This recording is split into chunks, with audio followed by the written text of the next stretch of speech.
Well, welcome back, Kristin Rebecca. Thank you. Great set of music. Thank you. Really, really enjoyed it. I mean, you're super duper talented. Oh, thank you. I'm glad you liked it. I really did. I really did. And it's very different, you know, and you are in a niche market for sure. You know what kind of music is made for you and what you want to play and what you want to write. And I think that's great. A lot of people, I don't know how old you are, but you look pretty young, don't have a lot of direction as to, you know, they're like, well, do I want to be rock? Do I want to be country? So they kind of flounder with that a little bit. So you pretty well knew what direction you wanted to go in. Is that right?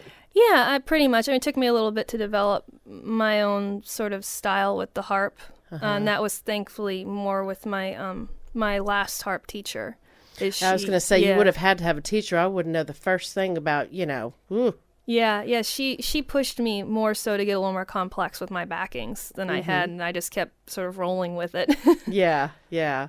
So did the harp come first, or did the guitar come first, or did you learn them both at the same time? The guitar came first. I picked that up when I was 12, and then the harp first came when I was 15. Okay, all right. Yeah. So you had familiarity with the strings and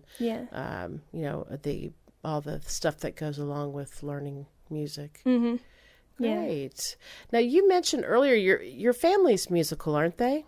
Yeah, it's interesting because a lot of times the parents get the kids into it, but my parents had played before I was born, but I never actually saw them play instruments. And then when I started getting interested in taking up instruments, they're like, we'd like to do that again. And so they got back into it because of me. That's awesome. Yeah. And do you play together as a family out in public or just at home? Or so they initially formed a Celtic band with other people in the area. And I joined later on with my harp, and then the other members ended up either moving or having job complications, so it ended up just being the three of us, and we started playing out regionally more. And then now we play mostly at the Maryland Renaissance Festival, a few other shows, but that's mainly what we do as a group. That is so cool. And are you an only child, or are you? Yes. So we did have dogs when I was growing up. So. Well, of course, our fur babies. We can't forget about them, but I think that's great. What a bond, a family bond that makes it, Oh, yeah. Wow, very cool. And I know you said you play the Renaissance Fair from time to time. Listening rooms and concerts are probably your bread and butter anyway. Yeah, I switched over to I played in the area and regionally, and then I hit up a couple areas in Minnesota because we have our family up there. So it was like, why not schedule a gig while I'm up there, And, sure. But then I started touring nationally about 3 years ago. I just decided to take the leap and see what happens. Wonderful. Do you do a lot of networking so that when you go to different cities, you know people and places to stay and play and all that? A lot of the booking I found through databases online. Oh, okay. And sometimes I'll run across, I'll look through a venue and I'll see a musician's playing there. And sometimes I'm like, oh, well, if they're local, where else might they be playing in the state? Yeah. And so I look through, sometimes see what concert venues they might be at and if we match stylistically. Right. So do you book all your own right now? Yeah. I'm looking to change that soon, hopefully, but right now. So you're here in Waxahachie, Texas. Where have you been before you came here? I was in Austin on Saturday. I played as an opener at the Austin Acoustical Cafe. Nice. Yeah. Nice. Austin's neat, isn't it? Yes. The traffic's horrible, though. But Austin itself, it's different. There's a real mix of people. They say keep Austin weird for a reason. Also, you had mentioned to me that worship bands were where you played a lot. Yeah, I started in that was the first kind of group I was ever in, was a worship band in middle school, and then I just kept sort of with different churches because we ended up switching churches when I was in high school, looking for a good youth program. Right. And so I joined that worship band, and then it was a huge high school group. I mean, we had hundreds of kids there at the time, and so they had multiple worship bands, so I bopped around those. And then in college, I was at the same church, but they ended up opening a worship band for the elementary school kids, because it's a mega church in Maryland. Oh, okay. Yeah, and I of course was too old at the time to play in the high school worship band, so I bopped over there for a bit, and then eventually my schedule just got too busy.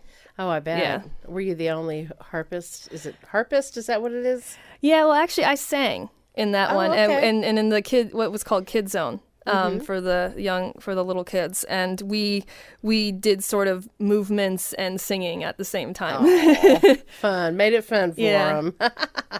That is so cool. What do you plan on doing? What is your plan for your future and with your music? Right now, I've actually been applying to several labels I'm waiting to hear back from. I'm trying to get a team together. I've done music full-time for a while, and I'm just sort of looking to take it to the next step in terms of promotion and getting to broader audiences. Mm-hmm. You know, what hit me, and really it probably before, but when you did Field Mouse's Ball and everything, I was thinking, gosh, she would just be so perfect to get on with Disney and Disney Pixar and do music and voice and stuff like that for children's movies and things. And, you know, I just think that would be so cool. I would love to work for Disney. You really should see about contacting them, see what they have out there for you, because it's just such a nice fit, you know? Mm-hmm. Yeah, no, I mean, honestly, I think like a lot of people, one of my dreams come true would be to be like a Disney voice. But oh, yeah, no doubt. And, of course, I can see you doing the beautiful Celtic Women's Circle. Yeah. And have you traveled to Ireland yet? Yes, yeah. I traveled to Ireland about, I want to say 5-ish years ago. Mm-hmm. I got to go there and go to Dublin and Kilkenny, and we saw the Rock of Cashel. It was great. Yeah. Did you get to perform over there? No, this was just family vacation. Family trip, just kind of. Wouldn't it be cool to go back over there and perform? Oh, yeah. You know, one thing about in the music room, I don't know if you're aware, is that we have had people from many different countries come in here, as well as, 43 out of the 50 states have been represented in here. So Randy's real good about putting people together. Mm-hmm. And if, something over in Europe would interest you, I mean, Sarah McQuaid is right up your alley. Oh, yeah. And I think that, if we could put you two together, you never know what could happen. I'm always open to things. Yeah. Well, we'll get you that information before you leave out of here, because I think it would be a beautiful marriage there. Awesome. Yeah. And she's a really sweet lady too. Yeah. All right. So there's no particular love in your life right now, is there? No. Sadly, I was dating a guy for 5 months, and that ended up ending. You know what, though? You look at it as, oh, man. But at the same time, the kissing a lot of toads to find that Prince Charming, there's something to be said about that. And if it's not right, move on, because you'll be so much better for it, Yeah, it just wasn't working. Basically. Yeah. And you're busy anyway, and keeping your perspective on your music and on the road. Usually when you write, do the lyrics come first, or is it a melody that you're tinkering with that will spawn the lyrics? Sometimes both. It depends. A lot of times I find my choruses come first, and I can sometimes get the melody and the words at the same time.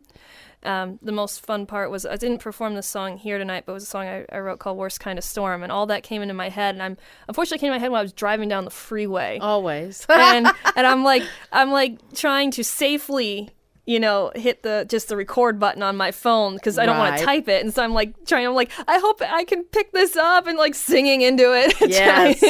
I can't tell you how many times I've done that myself. And I don't know driving, there's something about driving that things just kind of start coming. I get you. Yeah. And I'm like, whatever I do, I'm going to be safe and not cause a crash. Oh, I know.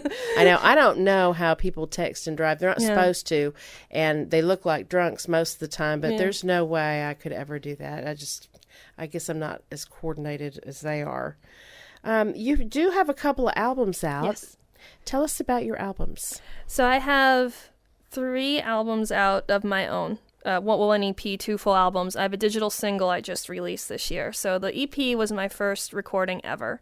and that was called Fringe, and it's a 6-song EP of all original music. And after that, I came out with Where Fairies Dwell, which is a traditional harp and voice album. After I went to Ireland, I got really inspired, and I was like, I'm going to dive in and do some of that. And I had a few requests for people who wanted to hear a harp album, and so I was like, why don't I do that? And then while I was working on Where Fairies Dwell, I started putting together my full-length original album, which has harp on it also, and guitar, and then a full band to give us sort of a more modern folk sound. And then that came out, and that actually has some of the songs redone from the original EP on there. Yeah. And then the digital single I have out is called Siren's Call, which I played this evening. Right. Now, for those people that are listening, where can they find your music and buy it? The central location to find all links for purchasing is my website, which is KristinRebecca.com. And I always spell my first name because there's a million ways to spell Kristin. It's Kristin, Rebecca.com. Okay, perfect. Yes, and definitely people go out and see her if she's in town, because it will be well worth it, and you can buy her music and meet her.